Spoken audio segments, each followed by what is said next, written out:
Welcome, my dear guests, to the captivating expanses of my story. Chapter 3. The muffled hum of the life support systems filled the command center of the EK Equinox. The pale light of the star Ladon filtered through the curved panoramic windows, refracted on the icy surface of Ladon V and bathing the room in a ghostly blue. Mariana Martin stood before the tactical display, her arms crossed behind her back. The holographic projection of the solar system rotated slowly in front of her as the data collected over the past month was displayed. Her eyes narrowed as she looked at the anomalies in the scans. Dr. Erika Bergmann stepped beside her, her footsteps echoing metallically on the floor grid. The ice layer of Ladon V shows unusual structures at a depth of 300 meters, possibly remnants of tectonic activity or something else. Mariana murmured, zooming in on the area in question. The crystalline formations shimmered like frozen veins in the holographic display. Lieutenant Heinke, Schwan, joined them, a data tablet in her hand. The radiation levels in the asteroid belt between Ladon.AI and I are far above normal. No wonder no one has ever taken an interest in the system. The Empire has its reasons why we are here now. Mariana turned to her crew. The bluish light made her features appear harder. The question is, what are we missing? The science officer at the sensor station, Anna Schwan, shook her head. Her fingers flitted across the holographic keyboard as data values scrolled across the screen. The inner planets are mostly melted, the outer ones frozen. Classic configuration for a system with a subgiant. But these energy signatures in the asteroid belt. She tapped on her terminal, dragging several diagrams side by side. They don't follow a natural pattern.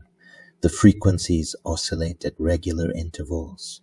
Mariana turned back to the hologram, her shoulders tense beneath her black uniform. Like the projections of the 7 planets circled the yellowish star like silent sentinels, casting ghostly shadows across the room.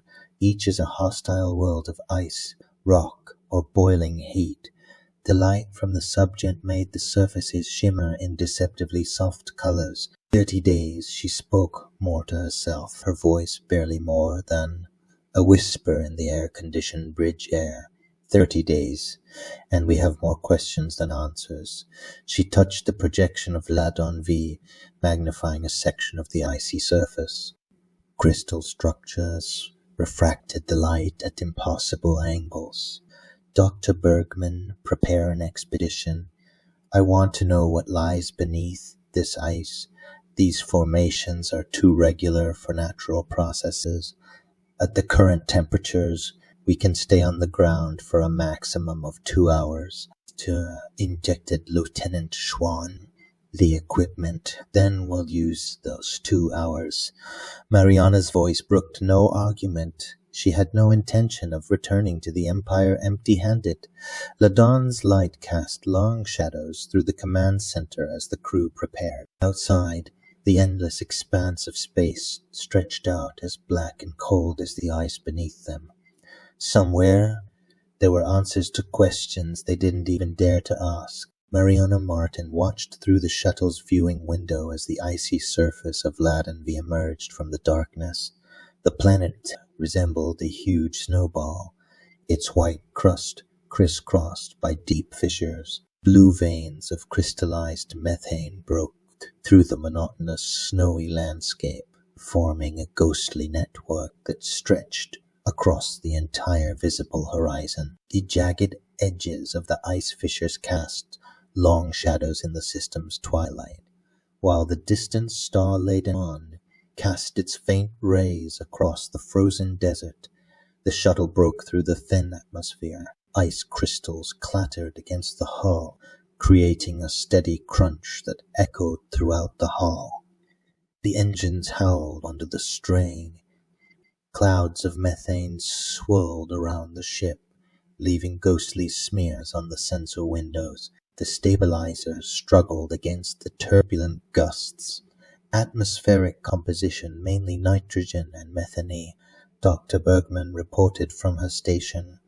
Her fingers flitted across the display as data values scrolled across the screen. Temperature at minus 180 degrees Celsius. The methane concentration is rising in the lower layers of the atmosphere. Mariana nodded silently. Her hands clutched the armrests of her seat as the shuttle continued to descend. She could now see the jagged surface more clearly through the swirling ice crystals. Massive ice towers rose like petrified sentinels from the white plain. Their translucent tips glittered in the pale light of the distant star. Dark shadows moved in the depths of the crevices between the towers as if the planet itself were breathing. "The anomaly is 3 kilometers to the east," said Lieutenant Schwan from the pilot's seat. She corrected the course with routine movements, her fingers gliding precisely over the control console. "I can land us about 500 meters away. Closer would be too risky in the wind conditions." The gusts reached speeds of over 200 kilometers per hour. A particularly strong gust of wind caught the shuttle and caused it to shake. The ice particles in the air condensed into an impenetrable veil.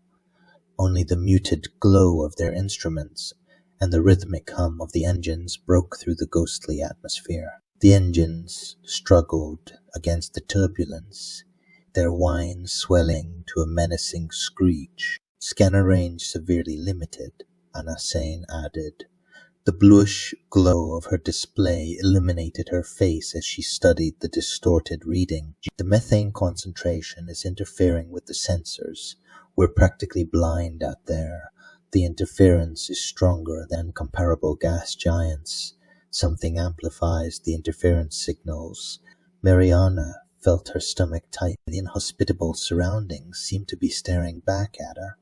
Through the viewing window she could now make out the landing zone, a relatively flat area between two massive ice formations. The shuttle touched down, its skids crunching into the frozen surface. "Outside temperature stable," reported Dr. Bergmann. "Suits are ready for use, but we should hurry. The methane ice mixture could attack the seals." The science commander rose from her seat. Her gaze swept over the small crew who were already putting on their helmets. The muffled clicking of the seals mingled with the howling of the wind as it tugged at the hull. Hardly any light penetrated through the windows. The swirling ice crystals had condensed into an impenetrable wall. Squalls swept across the crystallized landscape of Ladon V, accompanied by the hydraulic hiss of the shuttle door opening.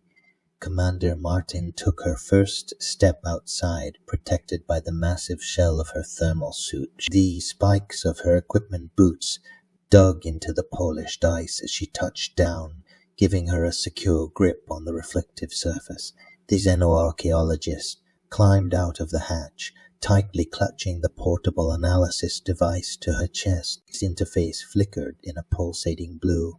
A gust of wind caught her from the side, tore at the joints of her suit, and threatened to knock her over. With a deft weight shift, she stabilized her position on the ice. "Outside conditions are hostile," Dr. Bergmann's words distorted through the communication system. "Minus 180 degrees Celsius, methane levels at 70% of the atmosphere." She readjusted her device. "This surface tension.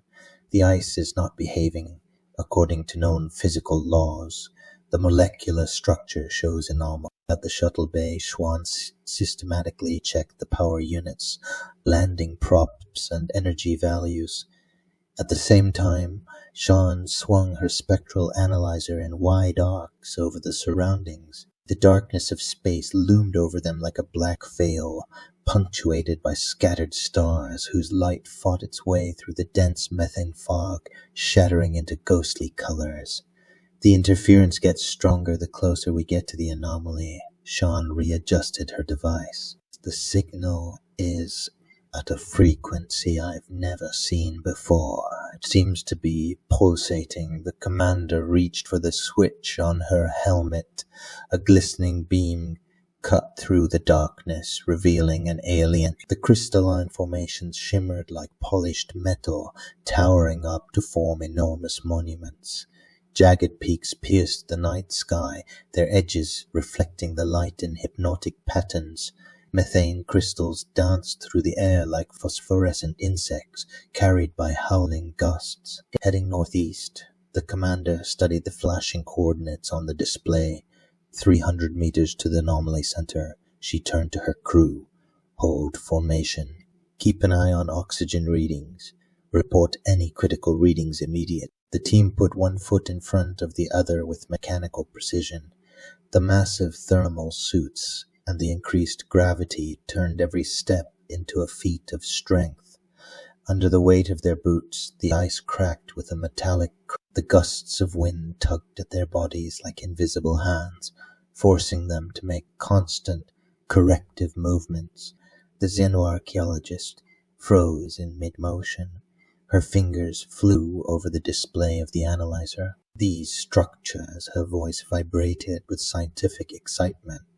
The ice crystals contain organic signatures, highly complex carbon chains, an impossibility under these extreme conditions.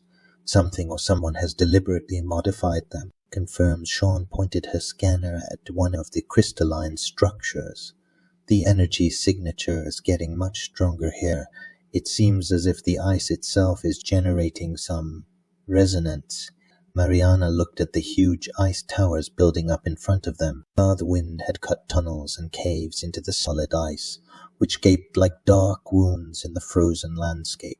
Their team had only covered a third of the distance to the anomaly, but already everything indicated that they had come across something completely unexpected here.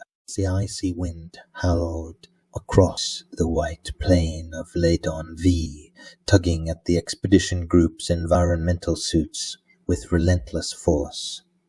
The cold crept through the thermal layers of their equipment, leaving a prickling sensation on their skins. Through the reinforced helmet visors, they watched as snow crystals danced in the thin atmosphere and lay like a fine veil over the endless ice desert. The pale light of the Ladon star refracted in the floating ice crystals and created a ghostly glitter. Dr. Erika Bergmann abruptly raised her gloved hand. "Stop, don't go any further." Her voice echoed sharply through the communication channel. The static charge in the air caused the signal to crackle briefly. The scientist knelt down and activated her ground scanner, while the others remained motionless.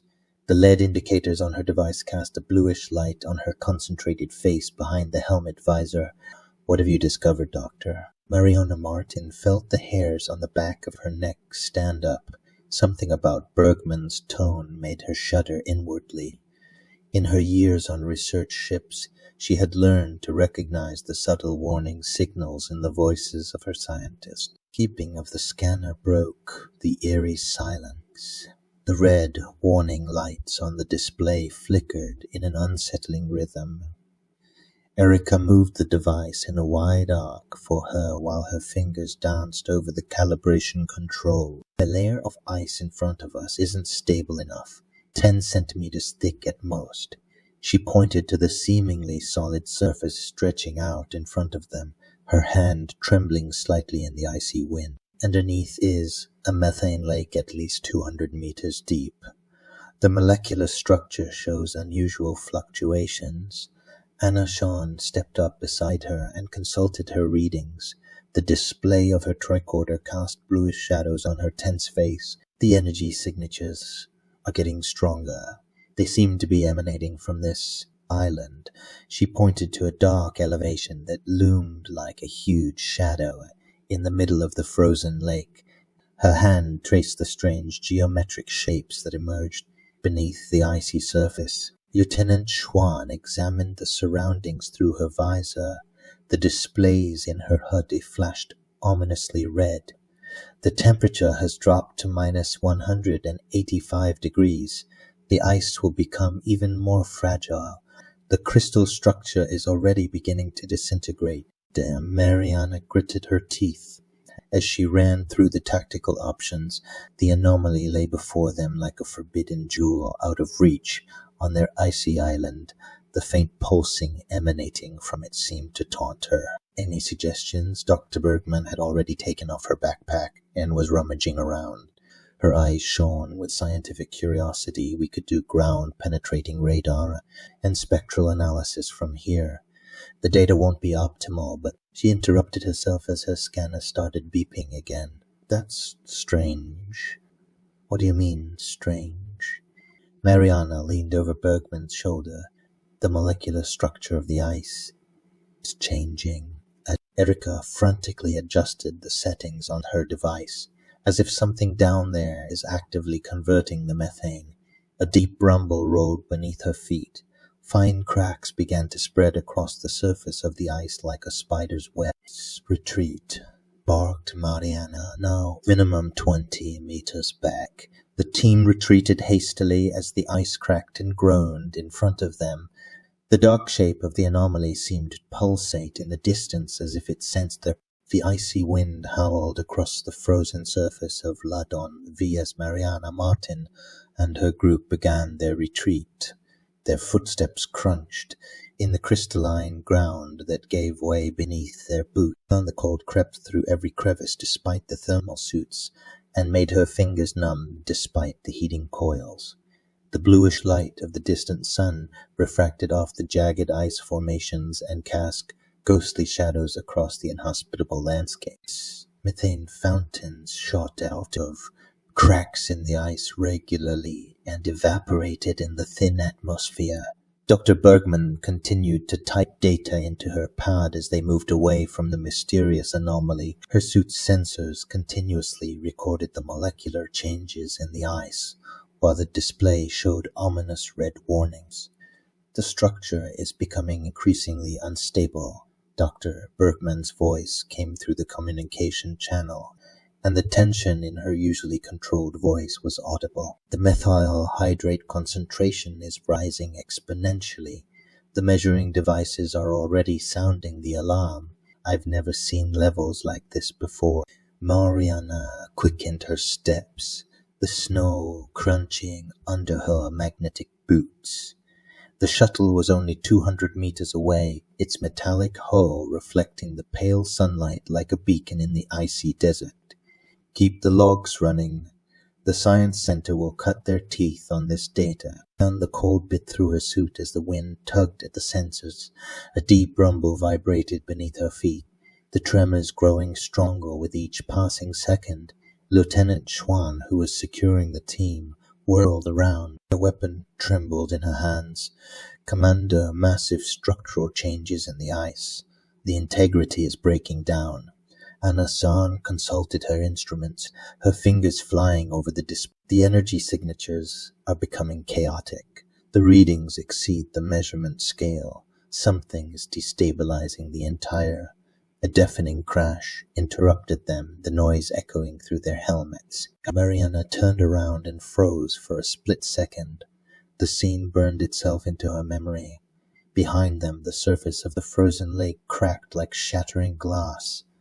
Cracks shot through the ice like lightning, while huge slabs broke open and plunged into the pitch-black depth. Methane fountains shot into the dark sky like geysers, vaporizing in the thin atmosphere. To the shuttle immediately, Mariana shouted over the communication channel.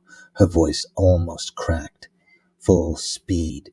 The ice is collapsing. The group ran off as fast as their heavy suits would allow. The ice beneath their feet shook and cracked, and the cracks pursued them like hungry beasts. Dr. Bergmann stumbled, but Schwan grabbed her by the arm and dragged her on.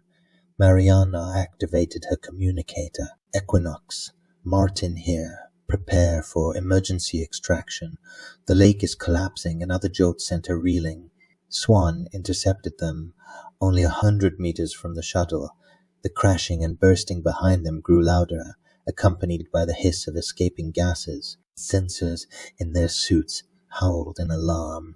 The temperature dropped rapidly while the methane concentration shot up to dangerous levels. The huge chunk of ice crashed to the ground less than 10 meters away and shattered into 1,000 splinters. The group instinctively ducked. The ground was becoming increasingly unstable, and every step could be their last. Mariana Martin slammed into the inner wall of the shuttle as the airlock hissed shut behind them. Her helmet hit hard against the metal, and for a moment stars flickered before her eyes. The icy wind howled outside as if protesting that its prey had escaped. Gusts rattled the hull of the shuttle like a hungry predator. Through the steamed-up windows of the shuttle, they saw the frozen methane lake explode into monumental fountains, shooting poisonous green clouds of gas into the sky. "Damn close," gasped Lieutenant Schwan. Her voice trembled as she tried to catch her breath. A thin crack ran through the visor of her helmet. The cold of her frozen suit slowly began to drain from the material, leaving a numb, tingling sensation on her skin. The shuttle shuddered as the launch sequence activated. Warning lights flashed red through the cramped interior. The engines roared, and the small ship lifted off the shattering ground with a jolt. The shock sent them all reeling. Dr. Bergmann clutched at a handhold, her knuckles white under her partially frozen glove. Her fingers trembled with cold and tension. "The Equinox has taken over remote control," Anna reported to Son. She wiped the sweat from her forehead, which had formed despite the cold. A fine crack ran through the display in front of her. Her hands trembled slightly as she checked the flickering instruments. "Automatic return flight initiated. The engines are stable, but the sensors are showing massive interference." Through the steamed-up windows they could see the methane lake beneath them break up completely. The surface shattered like an exploding pane of glass. Massive slabs of ice were hurled upwards by boiling fountains of methane, shattered in midair and rained down as deadly projectiles.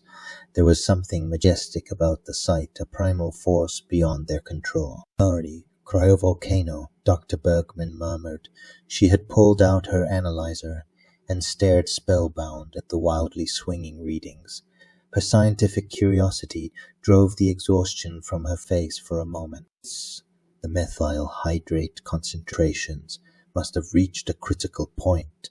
The molecular changes we measured. She shook her head in disbelief. This data will drive the geologists at the Institute crazy. Mariana leaned exhausted against the shuttle's vibrating wall. The adrenaline slowly began to subside, giving way to leaden tiredness. Her muscles burned from the wild flight across the breaking ice, and the metallic taste of fear still lingered on her tongue. "We were damn lucky," she said quietly. The others nodded silently. Beads of sweat glistened on their faces beneath their fogged-up visors. Their eyes reflected the same exhaustion that she herself felt down to her. The taste of adrenaline was still bitter on her tongue. The shuttle climbed further into the atmosphere, fighting through thick, toxic methane clouds. The turbulence shook the small ship like a toy. Above them, the white, icy landscape turned into an inferno of boiling gases and bursting masses of ice. Greenish lightning flashed through the rising columns of steam.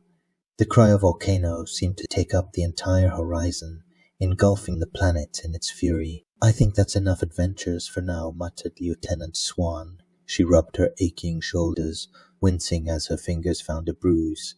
"Next time, we'll explore a nice, stable, rocky planet. One without exploding methane." A faint smile flitted across Mariana's face. The crippling tension of the last few hours slowly began to fall away from her like heavy armor. Through the viewport she watched as the turbulent surface of Ladon V shrank beneath them, turning into a miniature apocalyptic vortex. The radio message from the Equinox broke the exhausted silence, crackling through the static interference. "Shuttlecraft 07 Delta, you are on a stable return vector. 8 to 12 minutes to landing. Medical teams are standing by. Hang in there, Commander." Mariana closed her eyes briefly. Something was reassuring about the steady hum of the engines.